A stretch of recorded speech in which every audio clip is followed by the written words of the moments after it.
Assalamualaikum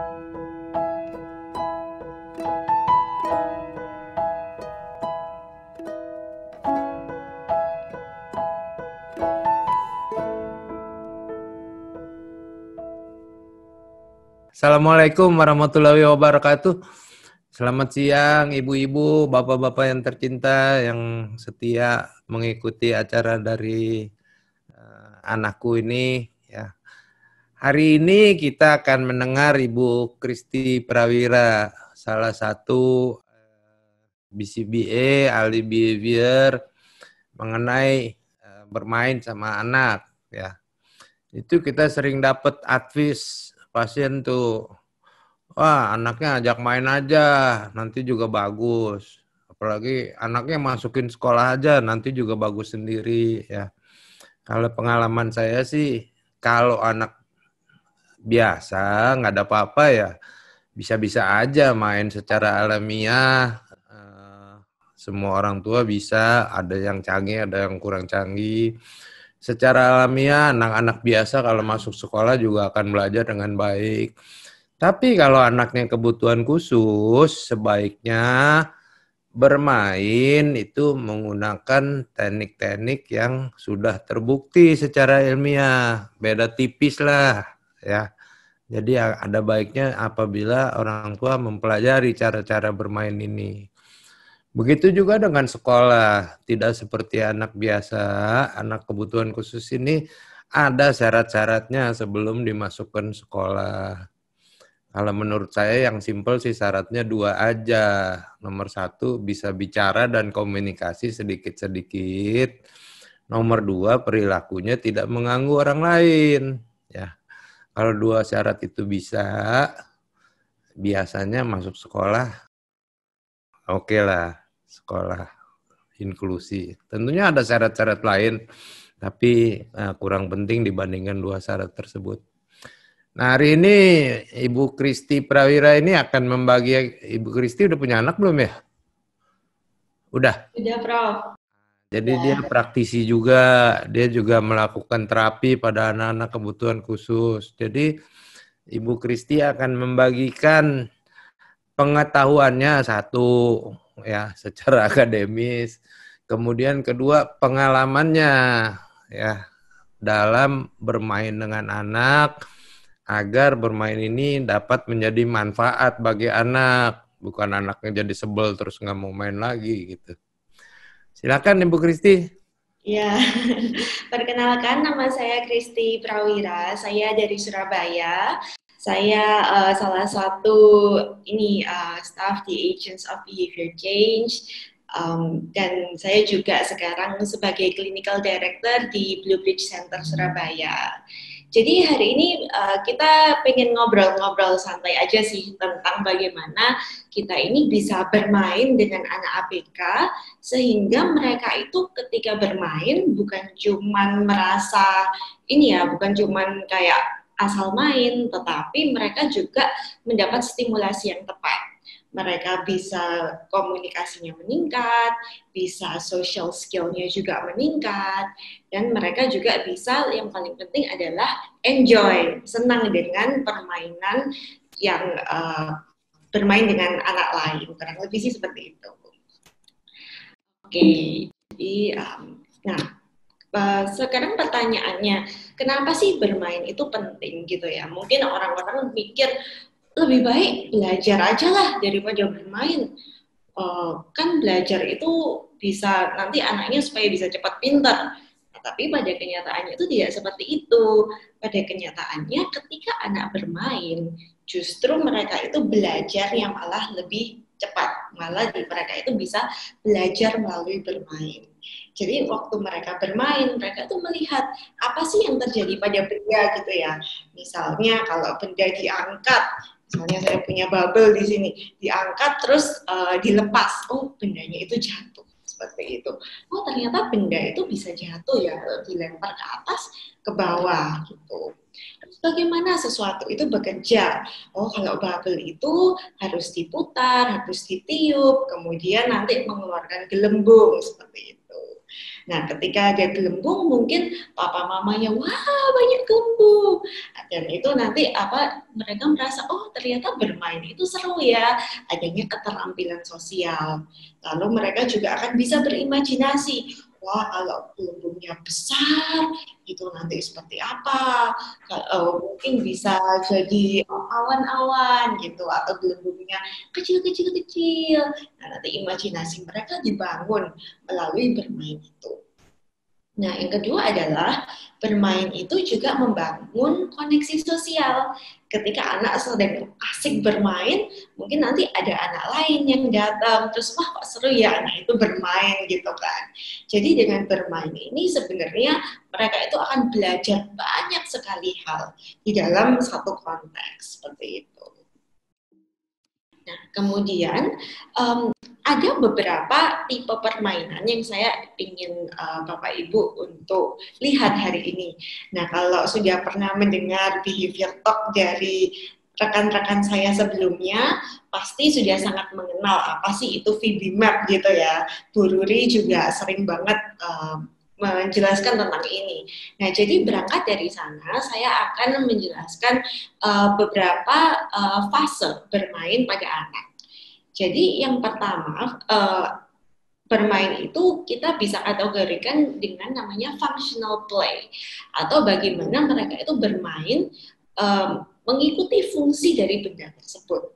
Nah, ini bisa kita kategorikan pada VB-MAP level 1 atau ketika anak itu usia 0-18 bulan.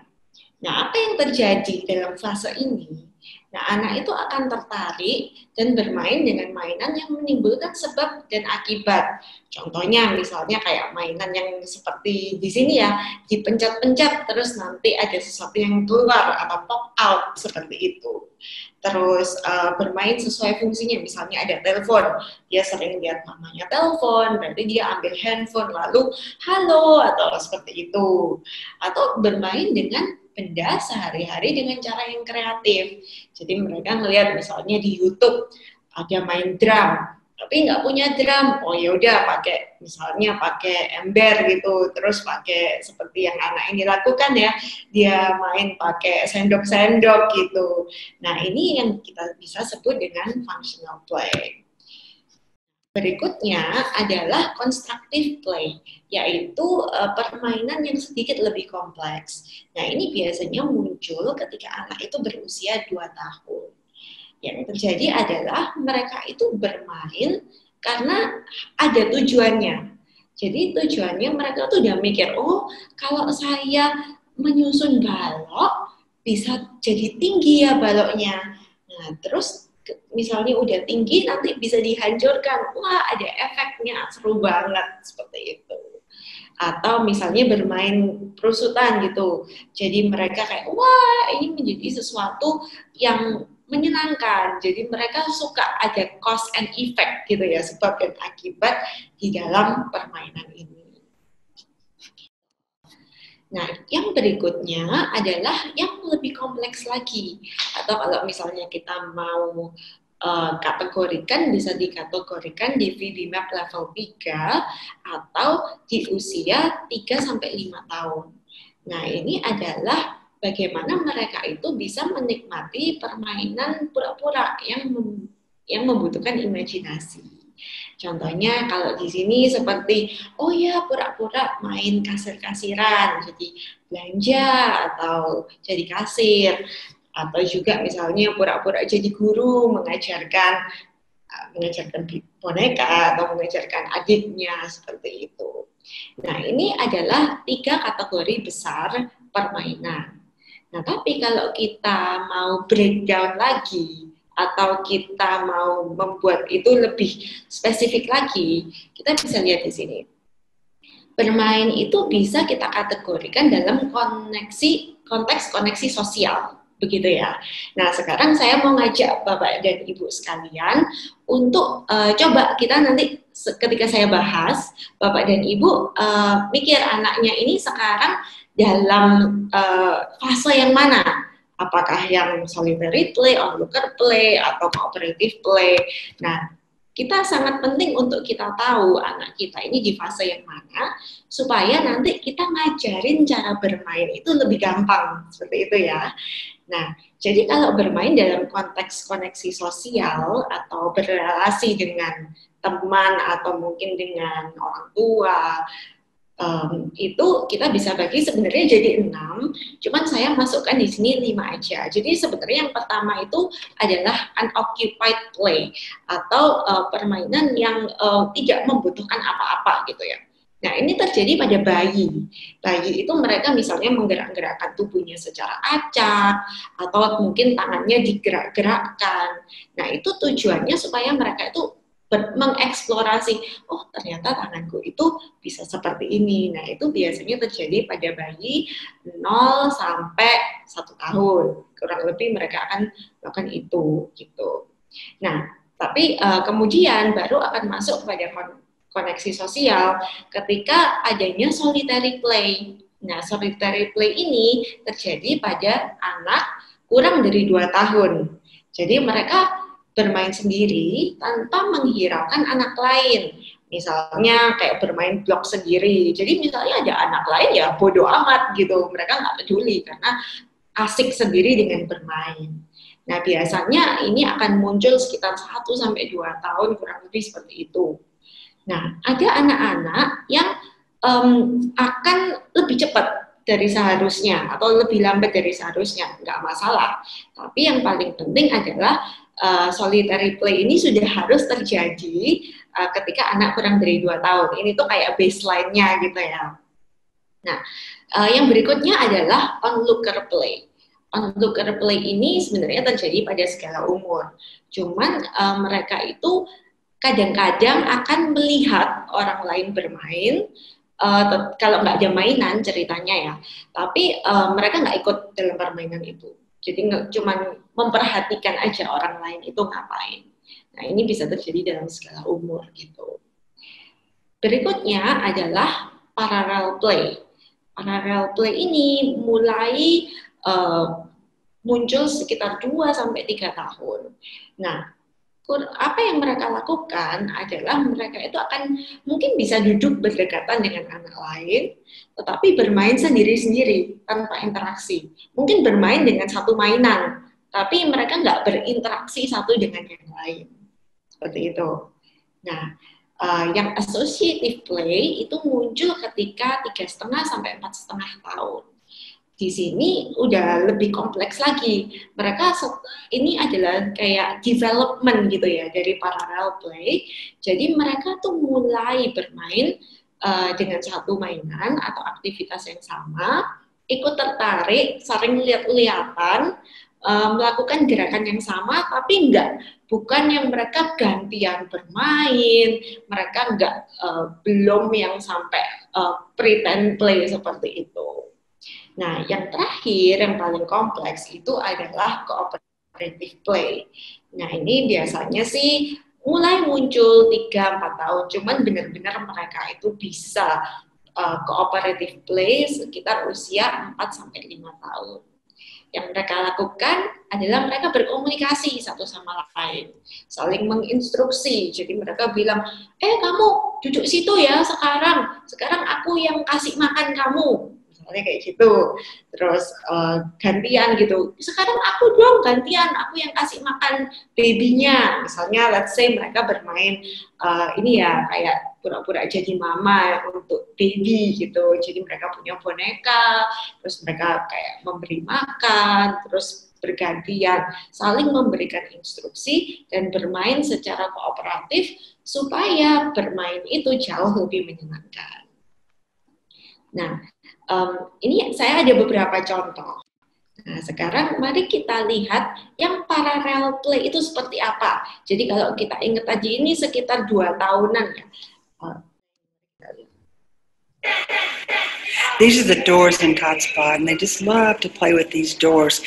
There's 2 boys here, and then there'll be another boy come up in just a few minutes, but they aren't playing together, they're not cooperating, they're playing alone but with the same set of doors. So it's called parallel play and toddlers do it a lot.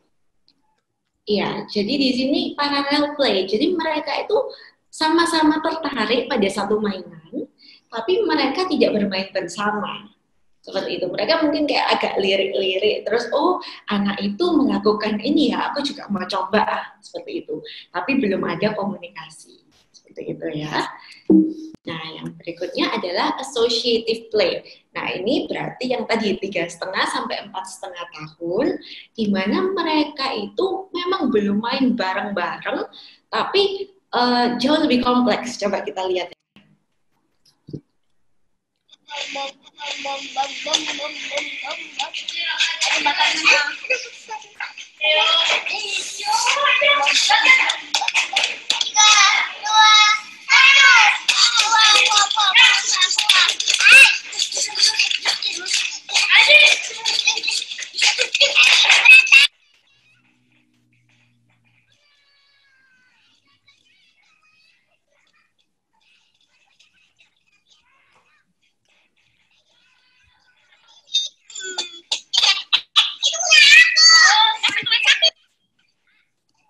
Oke, nah jadi di sini kita bisa lihat mereka itu masih selfish, masih memikirkan diri sendiri, meskipun mereka udah bermain pada satu wajah yang sama gitu ya tadi. Saya kurang mengerti sih mereka main apa, tapi kelihatannya mereka lagi menumbuk sesuatu. Jadi si yang cewek itu menumbuk sendiri, yang cowok menumbuk sendiri, nggak langsung saling share, cuman mereka melakukan aktivitas yang sama. Ini yang disebut associative play. Dan berikutnya yang paling kompleks adalah cooperative play. Sama-sama.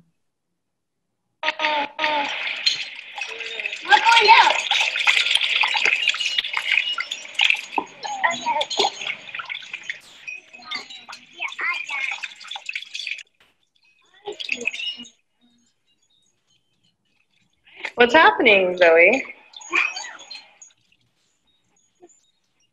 Okay. It is. Why is it not going down? Oke, nah jadi di sini kita bisa lihat ya, anaknya ini yang tadi cowok ada yang menuangkan air yang warna merah itu, nah yang cewek pegangin hostnya ya. Nah di situ yang terjadi adalah mereka tuh saling membantu untuk melihat ada nggak ini efeknya, lebih seru nggak mainnya, kok airnya keluar ya dari sini, terus dipegangin hostnya supaya bisa airnya bisa mengalir seperti itu. Mereka nggak bertengkar, tapi mereka melakukan ini supaya terjadi sesuatu yang lebih menyenangkan. Jadi mereka mau bekerja sama untuk menghasilkan sesuatu yang akhirnya buat semua mereka seru gitu. Jadi ini cooperative play mulai muncul 3 tahun, 3,5 tahun, tetapi benar-benar mereka itu mulai master, mulai bisa melakukan itu tanpa masalah itu 4-5 tahun, seperti itu. Nah, sekarang kita mau lihat, tadi kan kita sudah melihat kurang lebih normalnya itu umurnya berapa. Nah, sekarang kita mau lihat nih tanda-tanda adanya gangguan interaksi sosial yang terkait dengan bermain, gitu ya. Nah, jika pada usia 1 tahun anak Anda tidak mencari hal-hal yang dia lihat, Anda sembunyikan, misalnya kayak Anda lagi main cilukba, terus kayak pegang bola, dia suka banget bola, terus Anda sembunyikan, dia biasa aja gitu. Nah, itu bisa menjadi warning sign, kok anaknya nggak tertarik ya pada interaksi ini gitu. Terus tidak melakukan gerakan seperti melambai atau menggelengkan kepala, tidak atau iya. Nah ini tadi kalau misalnya yang tadi kita lihat berarti onlooker play-nya ini belum terbentuk gitu kan. Tidak menunjuk ke objek, tidak memperhatikan atau peduli pada saat pengasuh meninggalkan atau memasuki ruangan. Gitu ya. Nah, pada usia 2 tahun, kalau ini tidak tahu apa yang harus dilakukan dengan benda biasa. Maksudnya benda biasa itu benda-benda yang dipakai sehari-hari, misalnya telepon, sikat gigi, garpu gitu kan. Setiap hari dia lihat tuh mama papanya telepon atau makan pakai sendok garpu. Kalau diberikan dia nggak tahu cara menggunakan secara normal, itu bisa menjadi warning sign kita. gitu ya. Terus tidak menirukan tindakan atau kata-kata. Nah, ini juga kita harus mulai waspada, secepatnya dikonsultasikan kepada profesional. Atau juga tidak mengikuti petunjuk yang sederhana. Nah, berikutnya, pada usia 3 tahun, kalau mereka tidak berpura-pura, jadi maksudnya berpura-pura di sini ini kayak mungkin pura-pura jadi orang lain, atau pura-pura jadi karakter kesukaannya, misalnya kalau anak saya itu lagi suka Elmo gitu, jadi dia kayak suka nari-nari pura-pura jadi Elmo, terus dia Elmo seperti itu. Nah, tidak ingin bermain dengan anak lain atau dengan mainan, jadi mereka lebih suka steaming atau lebih suka ya udah main sendiri tapi yang tidak fungsional seperti itu kan. Yang kalau pada usia 4 tahun tidak tertarik untuk berpura-pura atau bermain game, apalagi dengan teman-teman ya, terus mengabaikan anak lain atau tidak menanggapi orang lain. Nah, pada usia 5 tahun, kalau dia tidak menanggapi orang atau mudah teralihkan atau kesulitan menghadiri suatu aktivitas selama minimal 5 menit, maka itu adalah menjadi warning sign kita sebagai orang tua. Seperti itu. Nah, yang paling penting nih, bagaimana sih sekarang strategi untuk bermain dengan anak agar anak itu terstimulasi dengan baik. Nah, tadi kan Bapak Ibu semua atau guru terapis udah mikirin anaknya masing-masing ya. Oh, kayaknya anakku ini di level onlooker play atau masih di level parallel play padahal udah usia 5 tahun. Apa nih yang harus aku lakukan? Nah, saya kasih tahu gambaran yang general dulu, kemudian nanti kita akan ngomong age by age atau per usia gitu ya. Jadi yang pertama, sangat penting untuk kita perhatikan apa yang diminati anak Anda saat ini. Karena itu adalah reinforcer kan, berarti kalau anaknya misalnya misalnya suka main puzzle, tapi suka main puzzle sendiri kayak yang tadi Ibu bilang, tadi di awal ada yang tanya ya. Oke, berarti puzzle itu menjadi reinforcer anak kan. Nah, jadi yang perlu kita lakukan berikutnya adalah tunggu dengan penuh harap sampai mereka memulai atau mengambil giliran. Jadi waktu mereka main, kita mulai ikut tertarik dengan apa yang anak itu lakukan. Misalnya mereka main puzzle gitu ya. Terus kita dengarkan aja apa yang mereka katakan. Misalnya mereka taruh puzzle, misalnya ngomong kayak gitu. Kita dengerin aja, jangan cepet-cepet memberikan intervensi. Karena kalau kita cepet-cepet ngomong sesuatu, itu nanti anak akan merasa, aduh orang ini, mama ini mengganggu aku bermain. Males kalau ada mama mendingan aku pergi aja. Akhirnya yang terjadi adalah escape. Tapi perhatikan dulu, jangan cepat-cepat menginterupsi atau kita mungkin berpikir mengintervensi, padahal di mata anak kita tuh ganggu dia gitu kan. Terus juga hilangkan tekanan dari kata-kata, ayo bilang puzzle. Nah, jadi yang mau kita lakukan adalah bangun interaksi terlebih dahulu. Jadi misalnya dia lagi main puzzle, mungkin yang bisa kita lakukan adalah ambilin puzzle-nya, kasihkan ke dia, gitu kan. Ketika kita memberikan ke dia, dia merasa, oh ya ternyata aku dibantu ya. Ternyata bermain bersama mama itu lebih seru loh daripada aku bermain sendiri. Seperti itu. Nah, sekarang kita masuk pada kalau mereka itu masih di functional play, masih di level 1. Nah, kalau di level 1 ini, biasanya mereka kan masih kurang lebih seperti onlooker play, seperti itu ya. Mereka masih bermain sendiri, nggak menganggap orang-orang di sekitar. Nah, yang bisa kita lakukan adalah perluas bahasa. Jadi misalnya anak bilang mobil, atau mungkin belum bisa ngomong sama sekali, cuma bisa gitu. Nah, kita bisa bantu bilang, oh iya mobilnya melaju cepat sekali, atau kamu adik mau mobilnya, ini boleh mobilnya, ambil mobilnya, seperti itu kan. Nah, dengan kita memperkaya bahasa anak, kita itu tidak memberikan pressure ke anak, tapi kita memberi anak itu kesempatan untuk mendengarkan kita berbahasa, mendengarkan kita ngomong dengan santai dan mengajarkan ke mereka bahwa komunikasi itu sesuatu yang menyenangkan. Seperti itu. Nah, ini salah satu contohnya. Jadi jangan bermain sesuatu yang terstruktur ya. Kalau cuma terstruktur aja, misalnya permainan yang terstruktur itu seperti kita cuma mainan bongkar pasang seperti itu kan. Tapi pilihlah mainan yang bisa menimbulkan kreativitas. Contohnya pom-pom. Pom-pom ini kan ya cuma pom-pom gitu ya. Tapi banyak banget hal yang bisa kita pakai atau yang bisa kita lakukan dengan pom-pom. Misalnya kita pakai seperti ini ya, kayak apa sih, kayak pinset gitu. Pindahkan, oh yang ini merah muda, yang ini hijau, seperti itu kan.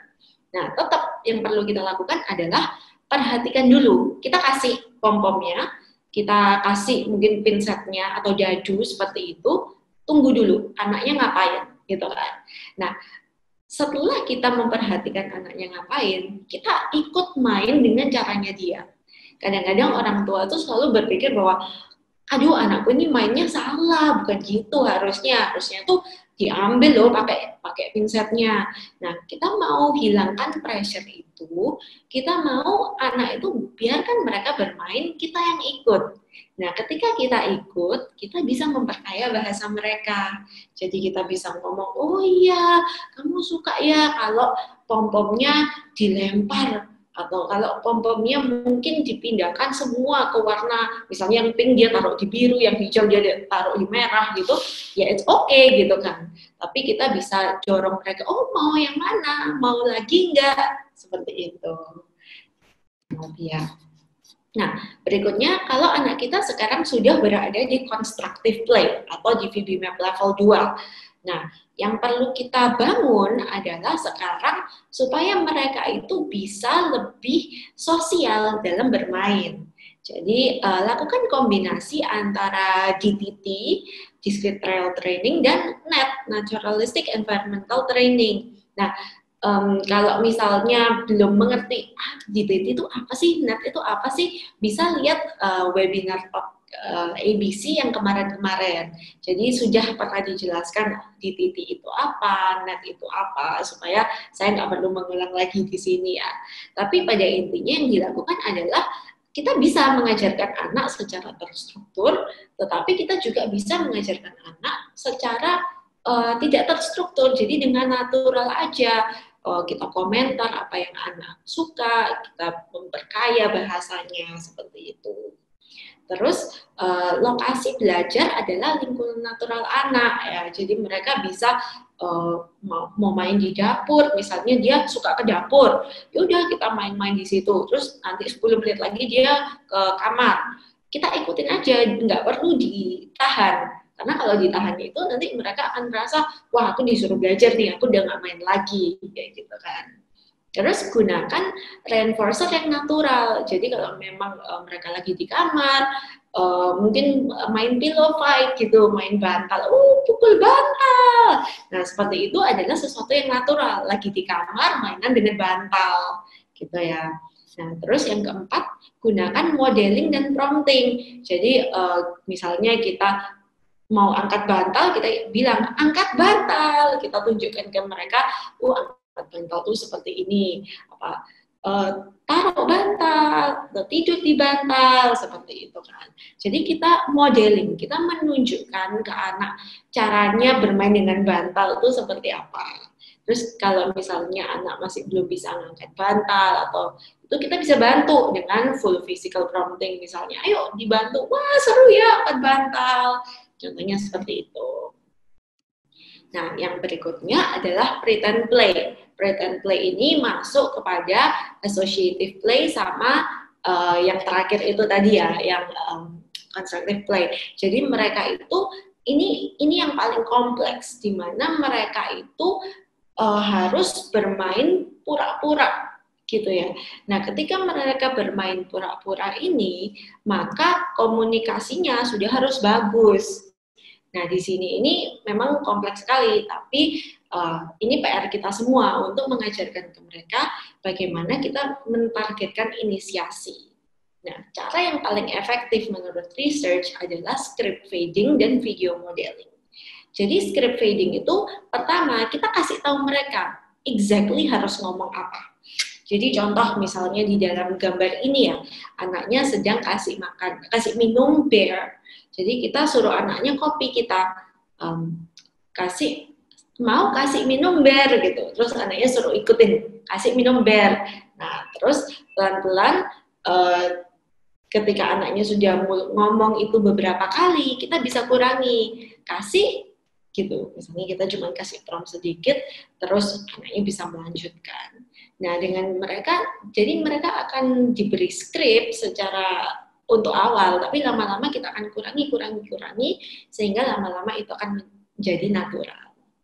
Nah, yang kedua, yang paling efektif itu adalah video modeling.